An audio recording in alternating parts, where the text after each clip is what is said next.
জয় রাধে। আজকের পাঠ পঞ্চতত্ত্বাখ্যান নিরূপণ শ্রী চৈতন্য চরিতামৃত আদি লীলাখণ্ড শ্লোক 116।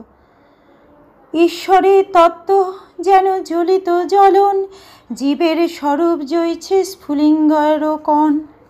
ভগবান হচ্ছেন যেন এক বিশাল জ্বলন্ত অগ্নির মতো এবং জীবের স্বরূপ হচ্ছে সেই অগ্নির স্ফুলিঙ্গের কণার মতো। যদিও স্ফুলিঙ্গ একটি বিরাট আগুন, উভয়ই আগুন এবং উভয়েরই দহন করার শক্তি রয়েছে, কিন্তু অগ্নির দহনকারী শক্তি এবং স্ফুলিঙ্গের দহনকারী শক্তি এক নয়। কেউ যদি তার স্বরূপগতভাবে একটি ছোট্ট স্ফুলিঙ্গের মতো হয়, তবে কেন সে কৃত্রিমভাবে একটি বিরাট আগুন হওয়ার চেষ্টা করবে? সেটি হচ্ছে অজ্ঞান।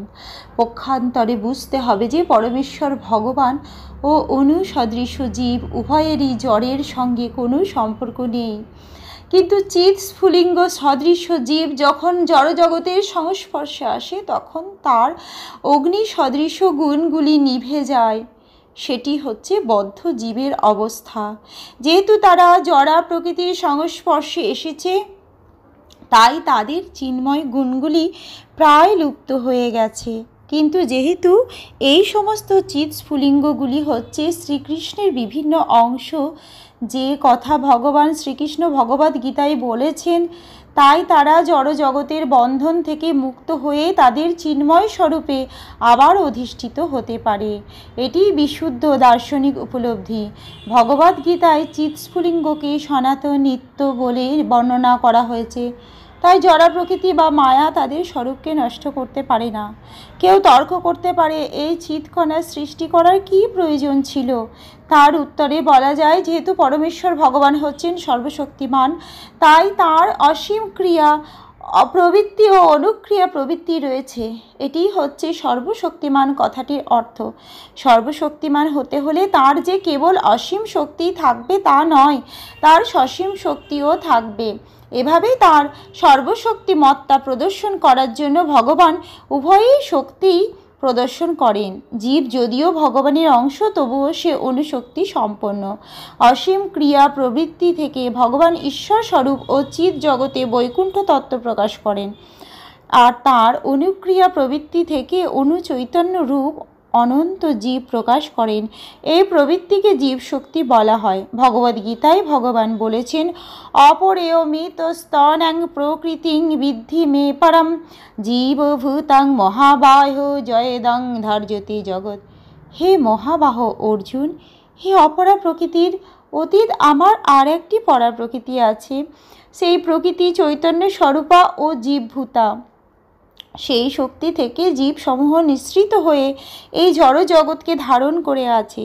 জীবভূত বা জীবেরা তাদের অনুসদৃশ শক্তির দ্বারা এই জড় জগৎকে নিয়ন্ত্রণ করছে। সাধারণত মানুষ বৈজ্ঞানিক ও যন্ত্রবিদদের কার্যকলাপ দেখে বিস্ময়াভিভূত হয়। মায়ার প্রভাবে তারা মনে করে যে ভগবানের কোনো প্রয়োজন নেই এবং তারাই সব কিছু করতে পারে, কিন্তু প্রকৃতপক্ষে তারা তা পারে না। যেহেতু এই জগৎ সীমিত, তাই তার অস্তিত্বও সীমিত। এই জড় জগতে সব কিছুই সসীম, তাই এখানে সৃষ্টি, স্থিতি ও বিনাশ রয়েছে, কিন্তু অসীম শক্তির জগৎ, চিৎ জগতের সৃষ্টিও নেই, ধ্বংসও নেই। পরমেশ্বর ভগবানের যদি অসীম শক্তি ও সসীম শক্তি এই উভয় শক্তি না থাকতো, তাহলে তাকে সর্বশক্তিমান বলা যেত না। অনৌরণীয়ান মহত মহিয়ান, ভগবান মহত্তম থেকেও মহত্তর এবং ক্ষুদ্রতম থেকেও ক্ষুদ্রতর। তিনি জীব রূপে ক্ষুদ্রতম থেকেও ক্ষুদ্রতর এবং কৃষ্ণ রূপে মহত্তম থেকেও মহত্তর। যদি নিয়ন্ত্রণ করার কেউ না থাকে, তাহলে ভগবানের ঈশ্বরত্ব প্রতিপন্ন হয় না। ঠিক যেমন প্রজা না থাকলে রাজা হওয়ার কোনো অর্থই হয় না। সমস্ত প্রজারাই যদি রাজা হয়ে যায়, তাহলে রাজা আর সাধারণ নাগরিকের মধ্যে কোনো পার্থক্য থাকে না। এভাবেই ভগবান যেহেতু পরম ঈশ্বর, তাই তার নিয়ন্ত্রণ করার জগৎ থাকতেই হবে। জীবের অস্তিত্বের মৌলিক তত্ত্বকে বলা হয় চিৎ বিলাস। সর্বশক্তিমান ভগবান জীবরূপে আনন্দদায়িনী শক্তিকে প্রকাশ করেন। বেদান্ত সূত্রে ভগবানকে আনন্দ মহৎ ভাস্বাদ বলে বর্ণনা করা হয়েছে। তিনি হচ্ছেন সমস্ত আনন্দের উৎস এবং যেহেতু তিনি আনন্দ উপভোগ করতে চান, তাই তাকে আনন্দ দেওয়ার জন্য অথবা তার আনন্দ উপভোগ করার প্রবণতা উদ্রেক করার জন্য শক্তি অপরিহার্য। পরম তত্ত্ব সম্বন্ধে এটি হচ্ছে পূর্ণ দার্শনিক সিদ্ধান্ত। জীব তত্ত্ব শক্তি, কৃষ্ণ তত্ত্ব শক্তিমান, গীতা বিষ্ণু পুরাণ আদি তাহাতে প্রমাণ। জীব তত্ত্ব হচ্ছে শক্তি, শক্তিমান নয়, শক্তিমান হচ্ছেন শ্রীকৃষ্ণ। ভাগবত গীতা, বিষ্ণু পুরাণ আদি বৈদিক শাস্ত্রে তা অত্যন্ত স্পষ্টভাবে প্রমাণিত হয়েছে। অপরেয়মিত স্থানং প্রকৃতিং বিদ্ধি মে পরম, জীবভূতং মহাবাহ জয়েদং ধার্যতে জগৎ। হে মহাবাহ অর্জুন, এই অপরা প্রকৃতির অতীত আমার আর একটি পরা প্রকৃতি রয়েছে। সেই প্রকৃতি চৈতন্য স্বরূপা ও জীবভূতা। সেই শক্তি থেকে জীবসমূহ নিঃসৃত হয়ে এই জড় জগৎকে ধারণ করে আছে। ভগবদ্গীতায় বর্ণনা করা হয়েছে যে মাটি, জল, আগুন, বায়ু ও আকাশ, এই পঞ্চভূত রূপ স্থূল জগৎ এবং মন, বুদ্ধি, অহংকার রূপ সূক্ষ্ম জগৎ, এই অষ্ট প্রকারে বিভক্ত প্রকৃতি অপরা বা জড়া, এর নাম মায়া প্রকৃতি। ভগবদ্গীতায় বর্ণনা করা হয়েছে মম মায়া দূরতায়াম। মায়া নামক আমার এই নিকৃষ্ট শক্তি এতই প্রবল যে জীব যদিও এই শক্তি সম্ভূত নয়, তবুও এই নিকৃষ্ট প্রকৃতির মহতী শক্তির প্রভাবে জীব তার স্বরূপ বিস্মৃত হয়ে এই মায়ার দ্বারা আবদ্ধ হয়ে পড়ে। শ্রীকৃষ্ণ স্পষ্টভাবে বলেছেন যে এই জড়া প্রকৃতির অতীত জীব ভূত নামে আর একটি উৎকৃষ্ট প্রকৃতি রয়েছে। সমস্ত জীব সেই উৎকৃষ্ট প্রকৃতি জাত। আজকের পাঠ এই অবধি। ভজ শ্রীকৃষ্ণ চৈতন্য প্রভু নিত্যানন্দ,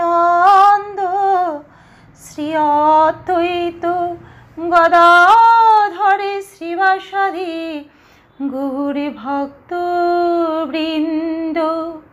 হরে কৃষ্ণ কৃষ্ণ কৃষ্ণ হরে হরে, হরে রাম রাম রাম হরে হরে। জয় রাধে জয় রাধে, জয় রাধে জয় রাধে, জয় রাধে।